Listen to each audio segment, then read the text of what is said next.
Luzon, Visayas, and Mindanao.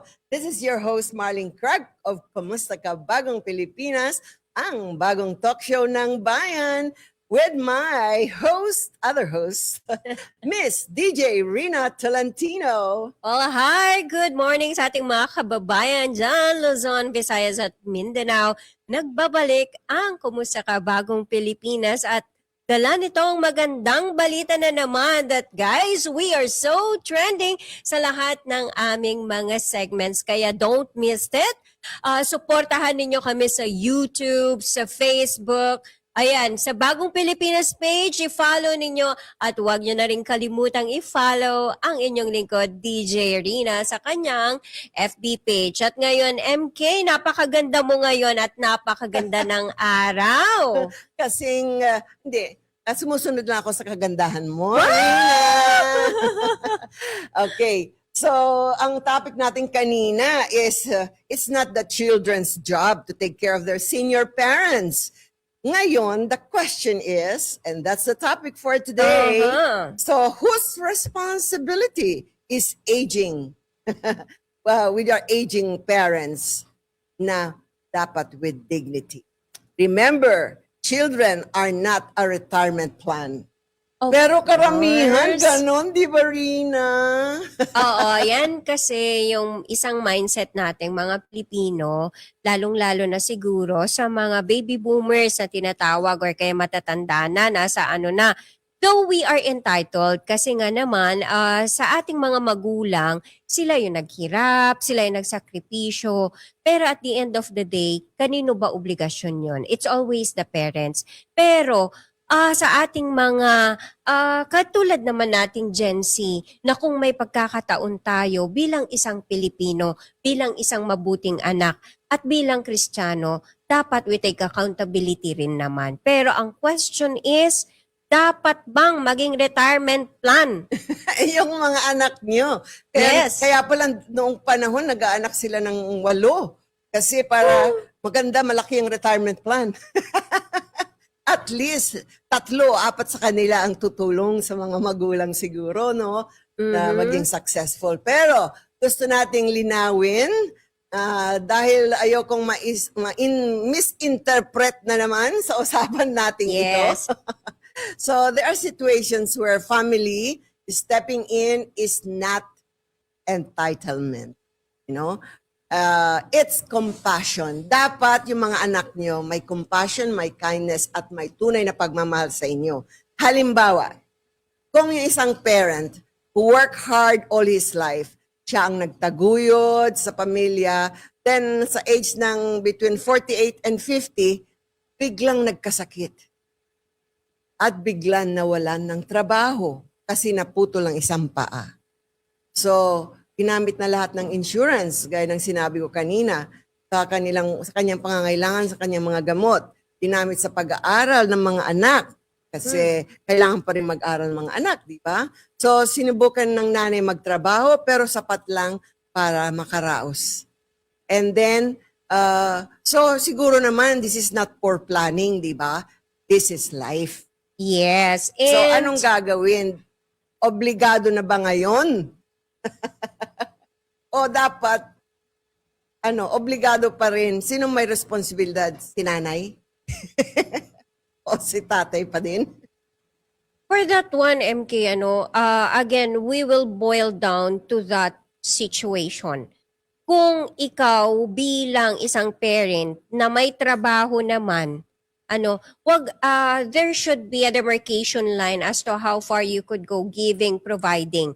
Huwag nating kalimutan mag-alat para sa ating sarili, lalo na sa ating pagtanda. When you hit like around 50s, I think that is a question kanina, MK, na when you hit that 50s na age, you might want to start investing to yourself. Yes. And pwede mas maaga pa. Yes, Sabi ko nga sa mga crew natin. Kung hindi kaya. Bago kayo mag-asawa, pagplanuhan muna, mag-ipon para sa pag-asawa nyo, pag-ipon para sa pagtanda nyo, tapos mag-ipon para sa mga future na anak nyo. Wow, anong matitira sa sahod na 30,000? or 25,000, Rina. So, Diba? dapat maraming sidelines ang gagawin, right? So, wag na kayong kumuha ng chikinini, mga daddy dyan. Kasi mahal. Ipunin nyo na lang yan para sa mga insurance, health insurance nyo, at saka para sa pagtanda nyo, di ba? Yes. Instead oo. na panay barkada, mag-inuman kayo, o gagastos pa kayo, inom ka lang ng isang beer, uwi ka na. At saka hindi rin nakakatulong yung beer ha. Pag matanda ka ng masyado, tapos nagbi-beer, naku, ang cholesterol ng ano ha. At saka it might be hazardous din as yung health risk kapag ikaw ay Hindi, ito nagiinom yung mga pa, no? sinasabi ko, yung mga crew natin, na sa siguro mga mga crew. millennials, ay hindi na millennials, isang millennial o dalawang millennials, pero karamihan sa kanila, Gen Z ata. I think, ating yeah, crew. they are Gen So, Zs. Yung tinanong mo na by 50, minsan pwede pa rin. Yes. Eto na yung part na graduate na yung college mo, yung mga anak mo, yung bunso, yung mga gano'n na kahit papaano bawas na yung Oo. pinupuntahan ng pera. Oo. So ngayon magplano ka na. Oh, Oo. ay may Lahat na trabaho na. me. Yeah, may Sabihin mo na. trabaho na lahat yung mga anak mo. Yung si bunso, graduate naman na. So pagplanuhan ninyong mag-asawa is kung paano nyo ipe-prepare yung mga sarili ninyo facing the fact that you are already growing old. No, yun na nga yung balik sa expectations. Yes. So pati mga anak, dapat i-expect nila pag nakagraduate na sila, dapat maghanap muna sila ng trabaho At saka na. wala lang tulong din naman sa magulang sana. Eh, doon pa sila nakatira. Mama, papa, graduate na kami, may trabaho na kami. Lahat ng kinikita nyo before retirement, mag-alat na kayo. Pwedeng ganon. We are to guide our parents. Kasi minsan, meron ako nabasa na meme, sabi niya, ang hirap daw magpalaki ng magulang. Ayun, yun ang sinabi ng Grab driver ko. Kung mahirap magpalaki ng anak, mas mahirap magpalaki ng magulang na matigas ang ulo. Yes, mapepektasan ka. Kaya to my dad, sabi ko, tubig mo, yung gamot mo, wag kang ay nako talagang wag kang pumunta sa mainit, ganyan-ganyan. Bawal. Ay nako, malaman-laman ko, mamaya tatawag yung mama ko, sasabihin niya, sabihan mo yung papa mo ha, kasi lagi siya sa initan. So, yung mga, nakakatuwa din sila, mahirap talaga, mahirap magpasabi sa magulang. Oo, pag may sakit po kayo, makinig kayo kay Dr. Rina. Lalo sa daddy niya. So, pag nakapagtapos ng mga anak at meron na kayong trabaho, please, kayo na rin ang magbayad ng grocery. O kaya, renta. Kunwari magrenta kayo, yung rerentahin nyo sana na babayaran pag nasa labas kayo, ibigay nyo na kay mami kaunti. Yes. Diba? Yung renta kunwari ng kwarto nyo. O yung pagkain nyo sa 3 beses isang araw, yung elektrisidad nyo, yung tubig nyo, ibigay nyo naman kay mami nyo. Kasi yung mga inipon na ng mga magulang nyo na may kaunti, ay para sa kanila na yon. Oo, sa atin naman galing yung initiative. Or kung hindi naman, kung may sobra, baka naman mag-alat na para sa kanila na hindi mo sasabihin sa kanila. Pero nandun yung emergency fund ba na kapag kailangan nila kailangan ng maintenance, kailangan nila ng gamot, nandun. Nakaalalay ka lang. Expectations, dapat both sides, no?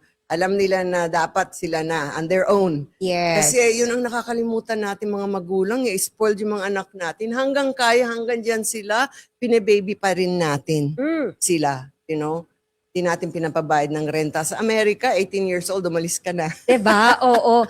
Tayong mga Pilipino, iba kasi yung pagmamahal, yung close family ties na sinasabi na hanggang sa kaapu-apuhan, magkakasama sa bahay lahat, Noche Buena man, New Year man yan, naku, kailangan nandyan lahat. But that is something that we are proud of our tradition.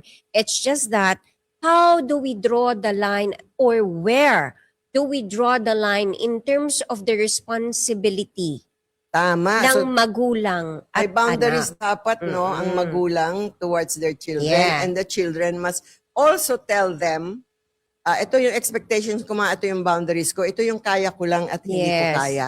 So, communication is very important, right, Rina?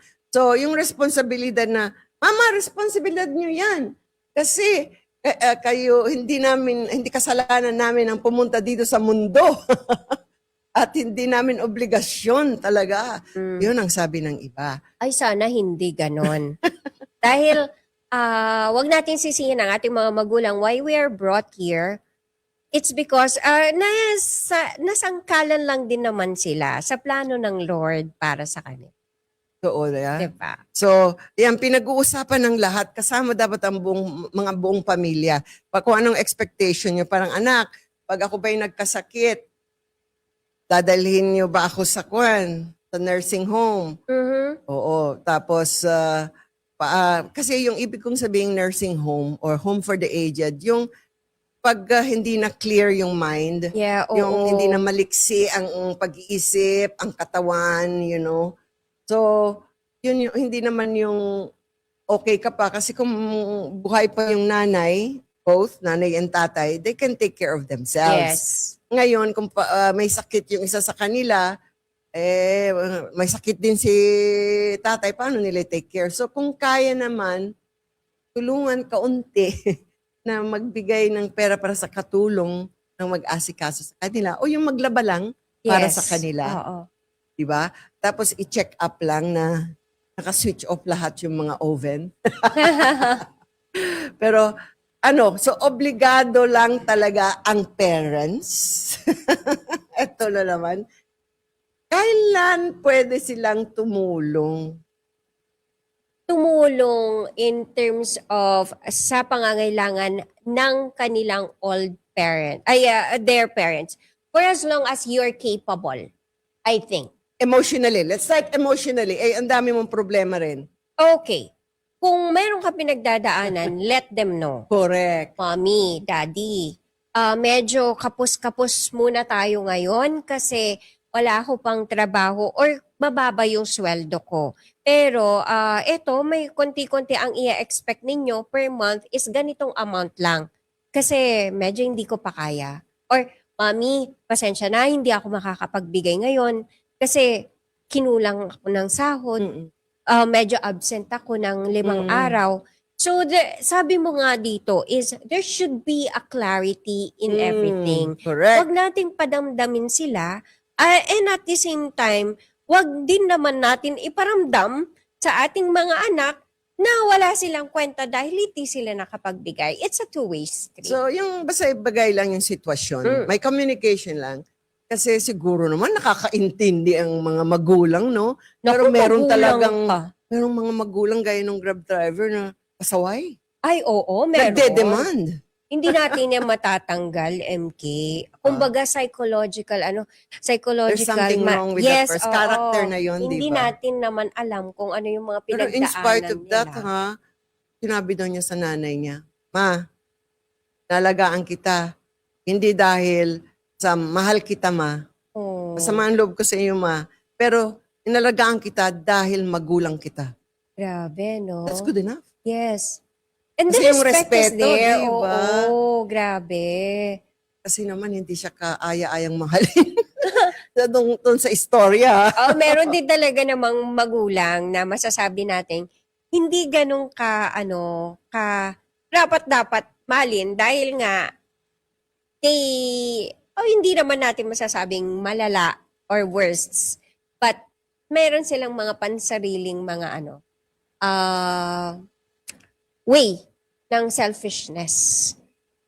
Alam mo, ang pinakamasakit, yung it might have been, yung sana hindi ako nag-asawa ng maaga, sabi ni tatay. Sana hindi ako nagpadala sa Isa mga kang pagkakamali sa mundo, yung mga o ganyan. sana isa na lang ang anak natin para hindi tayo nagpakapagod at nagpakagastos. So, yun ang masakit pag yung may sakit ka na nga, marami ka pang it might have been. Oo, meron akong isang kaibigan na I think yung ewan ko kung ina siya or what ng napangasawa niya, medyo lagi siyang naninisi. Well, may she rest in peace. Pero lagi niyang sinisisi yung environment niya of the bad faith that she had gone through. So parang naging toxic na siya sa ibang tao, pati mga kasama niya sa bahay. And to those senior citizens or mga oldies na may mga emotional huwag tayong manisi ng ibang tao.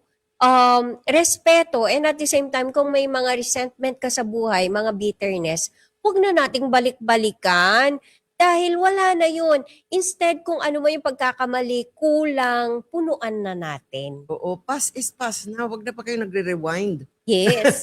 Di ba? Rewind pa kayo ng rewind. Diba? Hindi naman ganito yung buhay ko dati. Yung mga ganon. Dahil sa inyo, nagkaganito Oo. ako sa kakapagod, sa pagpapaaral niyo, Diba? mga ganon. Alam na nila siguro yun. Oo. Di ba? Pero balik tayo dun sa sinasabi ko na ano yung obligasyon o kaunting galing sa mga anak. Siguro naman yung ipaalala mo na mahal mo sila, yung emotional needs. Yes. Paano mo, how should the Gen Z or the millennials show their love and affection? Well, I can only speak for myself now. But I always, as much as possible, in a week, I have to call my parents. In every payday, I have to send them money. And from time to time, I check on them, kumusta, anong nangyari. Minsan kachismisan ko pa Video yung call. mga yan. Yes, kagabi, mga kachismisan ko pa yan, ganyan. Iba yung yung mga senior citizen pagkachismisan mo, nabubuhay sila. Correct. Oo, parang excited ba sila? Yan, ang magulang ko, chismosa. In a way na safe naman na, alam mo ba, ganito nangyari. Pero within the circle lang naman ng family. So, yung mga ganon, make them feel, check them from time to time and say, I love you. Alam mo, MK, this is something na I want to share. As a daughter, tell them that you love them as long as you have the chance. And As you have often the as you can. time. Yes. You know? And Yung mga make I them love feel you, that. parang vitamins yan sa kanila. It makes them parang want to live. Oo. Kasi may mga kong kilala ng mga tumatanda, sana mamatay na lang ako. Yung mga ganun kasi wala naman nag-aalala sa akin, mga anak ko, nakalimutan Yes. na ako. Mga ganyan, yung mga nasa abroad, yung mga anak, tapos probinsya sila. So sabi niya, nakain ko na lahat ng nakain ko. So siguro naman, dapat mamatay na lang ako. Bakit? Sabi ko, wala naman eh. Ako lang. Anong gagawin ko? Kumain, matulog, lumabas sa palengke, punta ng palengke, punta sa mga kaibigan. Tapos, yun lang. Pero sabi niya, yung na magsasabi na mahal ka, wala naman na eh. Parang wala nang silbi. Reason to wake up for in the morning is love. Yes, at nakakalungkot na meron tayong mga matatanda na merong anak, merong mga apo, merong mga kapatid, no, na dumadaan sa ganun. It's because we neglect to tell what is supposed to be told. And we fail to make them feel that.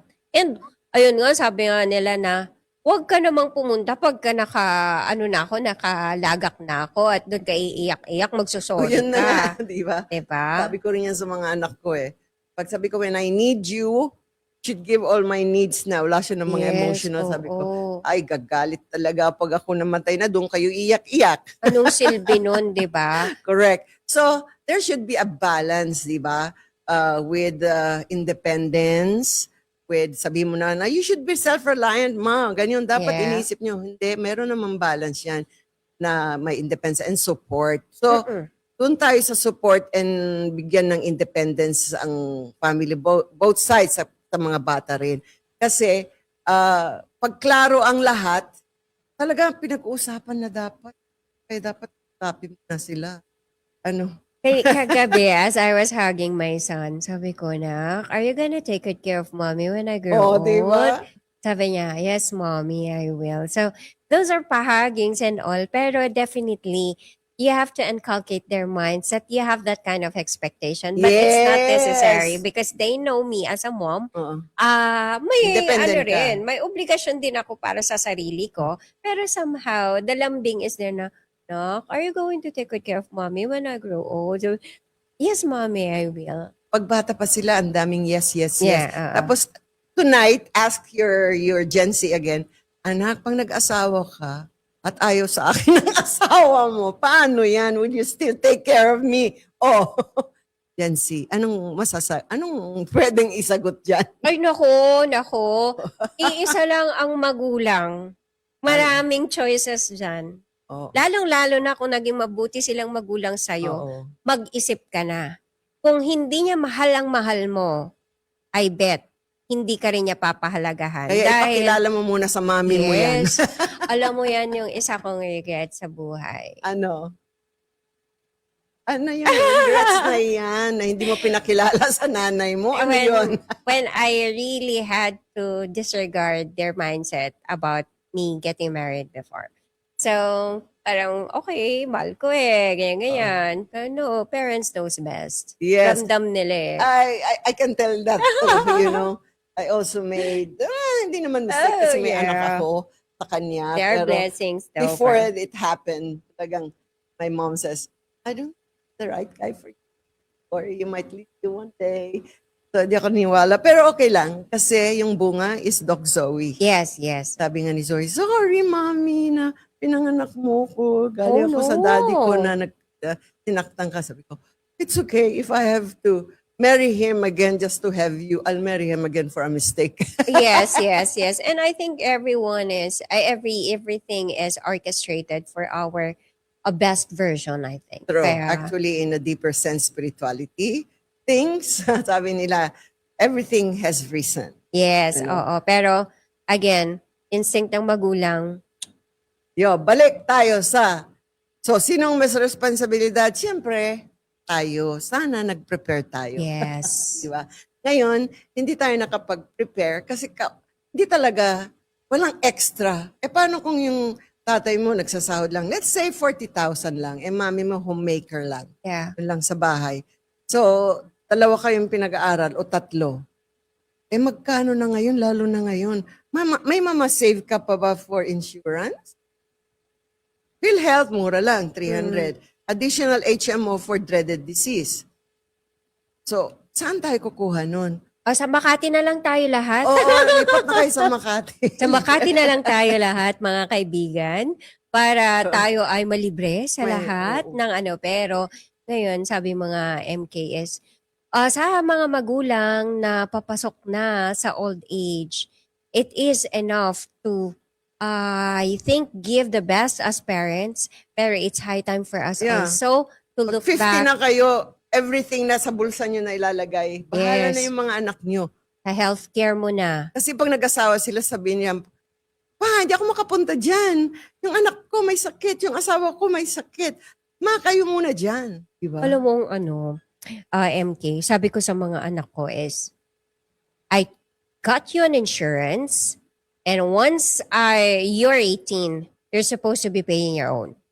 And I have to stop because I have to do another insurance. I have to Anong take insurance yun another- for children? Yes. That is what we call InsuVest, insurance investment, wherein I am paying for them and they are able to earn. It's like an So earning. it will be earning. Yeah, it's an earning, yet they are insured. So sabi ko, That's good. the condition should be once you're 18, you have to To pay pay your it. own insurance. Regardless of, you have to find a job. Oh, Even when you're studying. It's because from there, I know that they're disciplined enough to know that by the time that they get 18, may obligasyon na sila para sa sarili nila. magbenta na tayo ng mga waste. Plastics dyan. Iuwi sa bahay, ibenta. Yeah, there are many ways, you know. Actually, dapat pag-usapan natin one time, paano mga Gen Z na bata pa, paano to earn money, you know. Yes. Actually, sa Facebook, you can earn by becoming a blogger or Affiliate marketing. affiliate marketer ka sa isang company. Yes. At saka yung magka-copy-paste man, totoo ba yun? Yung mga movies, manood ka, tapos babayaran ka? Oh, that is more on scam. Yeah, right, thank you, because they wrote to me again. Ito pa. So, yung compassion na yan, ano ba ang spelling ng compassion sa Tagalog? Ano ba? Awa? Ano, hindi. Malasakit. pag kawang-gawang pagmamahal. Compassion, pagmamahal. Anyway, Ano ba, paki-Google, Hans? Hans, compassion. ano bang Tagalog ng compassion? Yun, Kalinga? meron kang Malasakit? malasakit. Ah. Pag malasakit sa iba. So, dapat klaro din yun. Mahal ko kayo pero hindi ko kaya ang ito. Kaya ko yan, hindi ko kaya ito. So, ilist nyo yung kaya at hindi nyo kaya. Para yung mga ibang kapatid, kausapin nyo rin. Ito lang kaya ko kayo. So, dapat it's a family meeting about that na eh. Instead na pag-birthday ng mami nyo, nagtatawanan kayo, nagka-karaoke. Karaoke konti, pero alam ko, morbid pag-usapan. Ayaw pag-usapan yung, kuwan ba, ready ba tayo? Pag naging matanda na kayo, you're on your own. Okay ba yung insurance natin, ma? Okay na ba yung PhilHealth, yung SSS, yung GSIS? Magkano ba yung savings nyo, ma, dyan? Kasi, I'm thinking, yesterday, or kanina, na kung may pag-property sa mga magulang ko, gusto ko, ibenta na lang nila. Ibenta na niya and then use it for themselves to buy insurance or other things and also to buy a small place for them. What do you think? Meron silang sinasabi na retirement place and Meron. retirement plan. Correct. Yan. So, Actually, may mga condominiums na for aging parents, ha? yung mga low-rise. Oo, hindi. And it's run by a nursing home. Professional nursing home. Speaking Dapat of. mag-guess nga sila dito eh.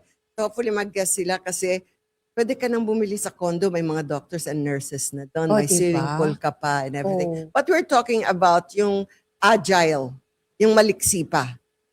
Pero pag may sickness, doon ka na sa nursing home nila. Diba? So, ano nangyari dyan? Pag tumutulong tayo, balik tayo. Andoon na Habag. may habag sa kapwa-tao. Habag. Awo pa din. Habag. Yes, awo pa din. Habag is awa, right? Habag. Pero mas malalim lang yata kasi meron ka ng obligasyon. Oo. Yung talaga you have to do something for that person. Correct. Hindi na lang awa eh. Pag awa kasi, you have the choice to not do it and do it. Pero pag habag, talagang nandun sa kailaliman ng puso mo na, you have to do something. Mature ka na. Yeah, you Mas have to do mature something. yung spiritual. May spiritual na yung mga taong ganyan. May compassion. Yeah. Diba? So, hindi yan nabibili.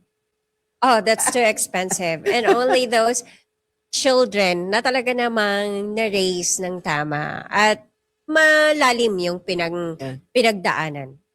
So, balik tayo ha. Kung hindi responsibilidad ng ating mga anak, sige, responsibilidad ng mga pamilya. Pero kung hindi nila kaya lahat, so dapat may compassion tayo. At clear naman tayo. With boundaries daw yon. Oh. So pag sabihin mong clear, yung sinabi ko nga, ito lang kaya kung may bigay di ba? Pera man, emotion man, oras man. So, iklaro lang. Kasi pag klaro naman yan, no expectation, nagiging clear. Diba? Kasi expectation nila, di lang sila tumulong, anak mo. Pati kapitbahay mo, sabihin, may mga anak ka naman, ba't di ka nila tinutulungan? Oo, diba? oo. Tapos professional lahat. Tapos tinanong ko yung aking PA, taga-Antique siya. Sabi ko, kayo ba? Sabi ko, inaalagaan nyo yung mga lola nyo at mga tatay nyo pag tumanda. Sabi, ay oo, sa probinsya, pag hindi mo na, mga kapitbahay magagalit sa'yo. Diba? Diba? Oo. Kasi parang Filipino culture yun. Yes. Tulungan. Huwag na yung alagaan, tulungan. Oo, parang mas maganda yung tulungan. It's because you're not obliged, pero andun yung pagmamahal. Yeah. It's not your job, but please be kind. Yes. Please help. Diba? Help. Huwag niyong kalimutang tulungan ang inyong mga magulang. Siguro mas maganda na yan, no? So, hindi na kayo obliged, pero Tulong please lang. help. Yun nga, sana may compassion kayo sa puso niyo. And love with dignity. Yun ang ibig sabihin ng love with dignity. Dignified na pagmamahal. Ano yun? Of course, it's genuine na kailangan eto ginagawa mo sa magulang mo na lubos sa puso mo. lubos na it's willful. Na hindi mo isusumbat later on. Kasi may mga anak din naman na, oh, eto ginastos ko pagdating sa mana and all, computation and all. Oh, eto, nagastos ko. Ako ngayon nagbayad ng ganito, ganito, ganito. So, So, asan dapat yung, mas malaki sa akin. di ang ba? mana. Asan yung dignified love doon? And asan yung dignified malasakit doon? So, kung ano man ang ibibigay natin at kaya nating ibigay, in any way or another, wag na nating banggitin, isumbat, wag na rin natin bilangin. It's because that is what we call the dignified love. Correct. Kasi Yeah. siguro naman mga magulang hindi rin nag-accounting, no? Diba? Yung sakripisyo, mahal yun, ha? Yung mama mo na napupuyatan pag may sakit ka at inom ka ng gatas 3 times at night o 4 times at night, ha? Sabi nga nila, singilin ko kaya yung ano, di ba may meme na gano'n na, singilin ko kaya lahat ng ginastos ko sa'yo simula pagkabata. Pagka, Oh, di ba, diba? yung mga nanay sa May Pasko sagot natin. dyan. Bakit kasalanan ko ba na pinanganak niyo ako? Oh, Pero di ba? you're here. And they were somehow your parents. So, yung love with dignity ay yun nga, binibigyan mo sila ng pagmamahal na dignified sila na they don't feel like a beggar. Yes, oo. Diba? For your Nandun yung love. respeto. Nandun yung Oo. initiative. So, love with dignity yon na feeling pa rin nila you are doing it out of love and respect. Yes, absolutely. Respeto, ganda. Ay, naku, mataas. Alam mo, pag alam ng Yung, magulang na respetado kayo sa amin, parang nakaka-fill up ng puso. alam, Nabubusog kami. alam mo, sa puntong edad kong to, MK, Mm. na napipingot pa ako ng magulang ko, nakukutusan pa ako. Ha? Yeah, it's because I am somehow, napalaki kami na kailangan sumagot ka ng maayos. Sabihin mo ng maayos. Huwag kang sumagot ng pabalang. Ako rin. Diba? Hanggang ngayon, pinagsasabihan ko si Doc. Diba? Sabi, buti hindi naman ako sinasagot. I have my own money. And I can live on my Ay own. naku, ilang beses na akong naano Yung dyan. for as talagang- long as I'm still alive and you're in my house, I still have the right to ask you where you go and what time you're coming home. Sabi ko. Well, that's right. Balik Pero- tayo sa, okay, tulungan mo, dapat daw time-bound. Time-bound. Paano natin sasabihin time-bound? Paano kung nabuhay yung magulang mo like around 85 to 90? So, pag 90 na siya, tapos na yung obligasyon? Hindi. Pero as long na nandyan yung pagmamahal at respeto sa magulang, at nandyan sila na nangangailangan ng ating kalinga at pagmamahal, it should be there. Baka ang example niyan, yung mga anak na sabihin, okay ma, di pa ako magpapakasal, bigay ko lahat ng sahod ko sa inyo, everything, I'll make sure that you're comfortable. Pero after that, pag ako nag-asawa, kukuntiin ko na yung pagbibigay para sa akin naman. Pwede naman. So, clarity Oo, again. Clarity again. Expectations again, di ba? Yes. Kung ano ma-expect sa'yo. So, dapat pinag-usapan yan. Oo. Oo, anak, maintindihan naman kita para wala yung, di ba? It should be a give and take thing na Oo, di ba? yung mga anak, they take their obligations, they have that initiative to help, pero in time na hindi nila magampanan, intindihin mo rin. Totoo yan, di ba? Pwede bang intindihin nyo na lang mga magulang nyo? Please. Yeah. You know? So, kung yung boss nyo nga, iniintindi nyo kahit gusto nyo niyan Gusto mo nang, tapunan. gusto mo nang sakalin. Sakalin, pero bossing pa rin, nakangiti ka pa rin. Oo. Tapos nag-effort ka pa rin. Bakit hindi natin magawa sa ating mga magulang, di ba? Oo. Pero kung bad talaga ng magulang, I cannot blame you. So, ngayon, paano yung kung naging permanent burden?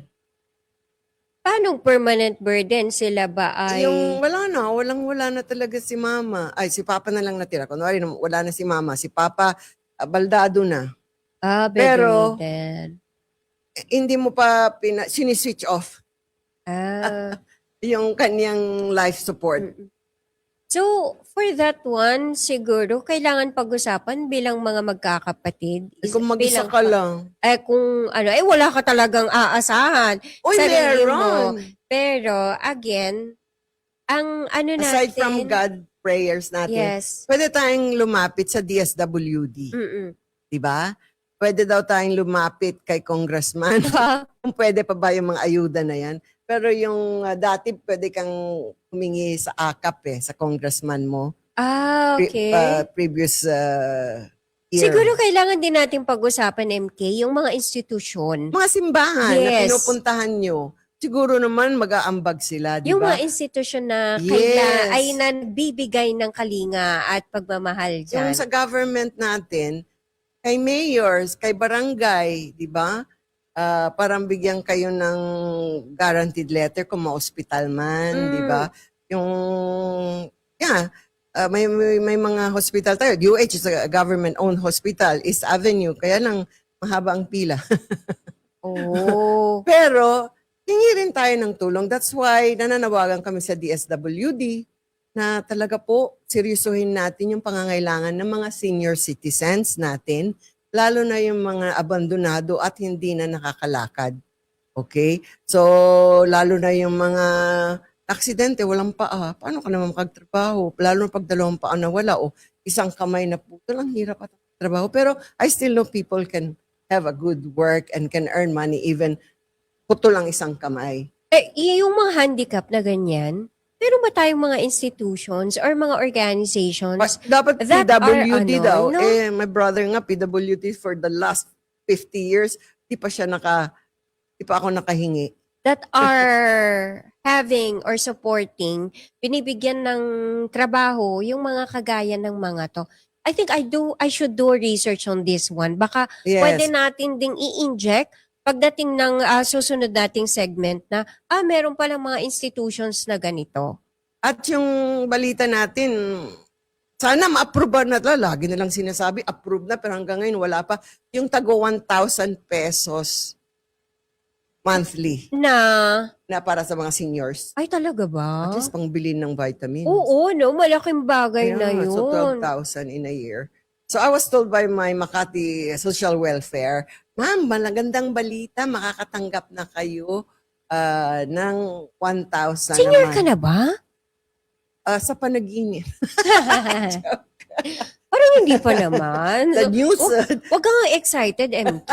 Pero, senior na talaga, senior. as in, As in, I am, ikaw na nga, 40 ka na ba? Nung nakilala kita, 20 ka lang.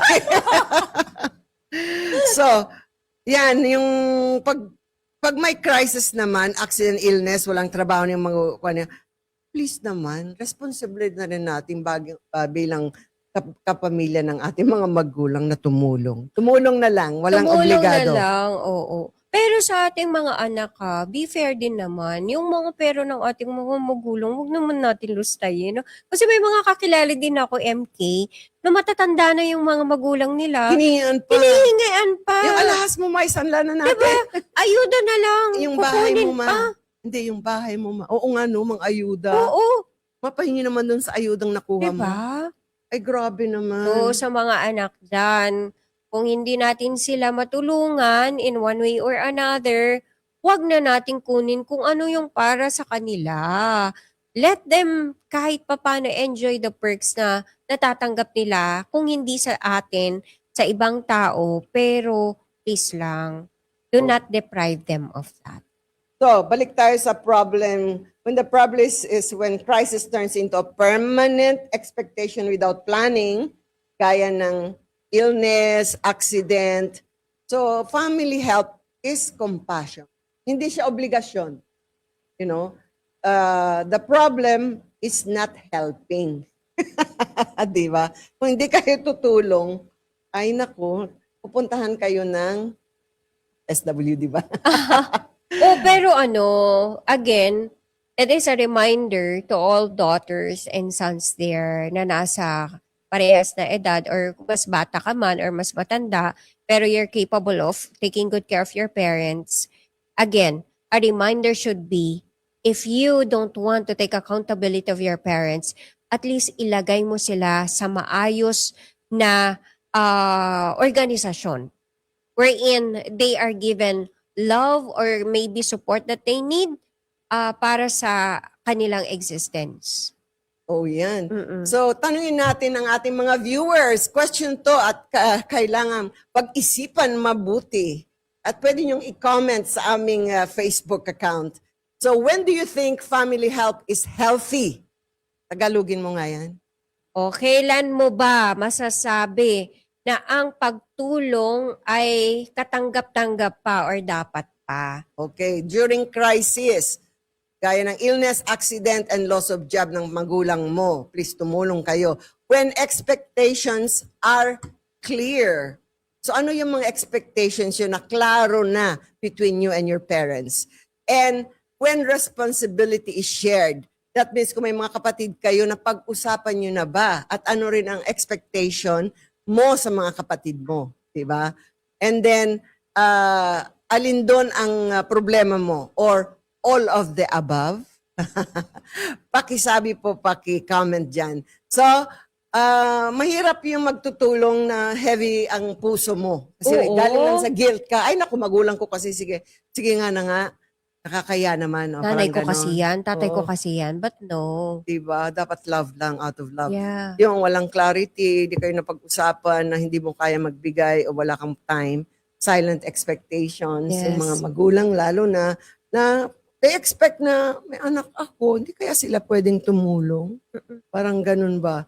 At saka nakakahiya na yung lahat kayo professional, tapos yung parents mo, kung saan-saan nangungutang, saan-saan nag-a-ask ng help. So, as for me, there were moments na sinasabihan ko yung parents ko na, ba't ka nandyan? Meron ka namang pera. Alam mo yun, kasi nandun din sa'yo yung pride na, yung magulang ko. Yeah. So anyway, helping parents should be chosen. Yeah. Choice mo yon na tutulong ka. Oo. Okay? Hindi dapat demand. Mga magulang, wag din kayo mag-demand. Ask nicely and humbly. Yes. Kung sabihin nila, yes, praise the Lord. And Pag sabihin nila, I considerately. can't, praise the Lord pa din. Mag-pray tayo na may tutulong sa atin. Baka tumulong ang gobyerno natin. Punta tayo sa barangay, kay Kapitan. Time-bound, not forever. O yun ang sinasabi ko, meron bang katapusan ang pagmamahal? Oh, may katapusan ba ang pag-aaruga sa magulang? Siguro meron, lalo pag demanding yung magulang. Pag sobra-sobra na. Yung Correct. parang talagang, uy, kahit last piso na ikaw na yung Yeah. naglalakad papuntang Yeah. trabaho. Correct, di ba? Tapos para mabigyan mo lang nanay mo. Oo. Based on capacity mo talaga. Kung ano ang kaya mo lang. Yun. Alin doon ang pwede mong gawin? Kaya sabihin nyo na sa mga bulang nyo, all of the above ba? Sa mga minention namin. So, ayan. Wala na tayong oras. So, mga magulang, responsible pa rin natin na dapat pinag-preparean natin yung ating pagtanda. At sa mga future Gen Z na magiging magulang din at mga young millennials na wala pang mga asawa, mag-ipon muna kayo para sa pag-asawa, para sa pagtanda, at para sa mga anak na ilan ang gusto nyo. Ayan. At muli pinapaalala natin sa ating mga mahal na kababayan, dito sa ating programa, nandito kami din para makinig sa inyong Oo. mga sentimiento at kung ano man ang gusto nyong sabihin at i-raise na concern sa aming programa tungkol sa ating talakayang ito, makikinig kami mga kababayan. At muli, ito si Rina Tolentino na nagpapaalala sa inyo na kung ikaw ay isa ng papunta sa old age, maghanda-handa ka na. At kung wala ka naman ng pinagkakagastusan, magtabi-tabi ka na para at the end of the day, alam mo yung peace of mind, alam mo yung paghahanda, at alam mo na meron kang huhugutin sa panahon na ikaw ay nangangailangan at hindi ka umaasa kahit man meron kang pamilya or meron kang mga anak. Hindi ibig sabihin na pabayaan din natin ang obligasyon natin sa sarili natin sa ating pagtanda. At yan, paalala mula kay DJ Rina, dito lang sa aming programang Kumusta Ka Bagong Pilipinas. Ayan, amen to that. Merong kasabihan, ito na magiging tagline natin. Aging is not accidental. It's intentional. Ayan. Okay, so this is your host, Marlene Krag of Kumusta Ka Bagong Pilipinas. Salamat sa aming Bagong Pilipinas Studio Tech Director, si Sir Angelo De Rondes, and ating mga ibang director sa teleprompter, si Kuya Mark Aquino, and kay Hans and RJ, yung ating bagong cameraman. Ayan. Thank you, Philippines! Thank you! See Till you next next episode, time! live on Wednesdays lagi. Mwah!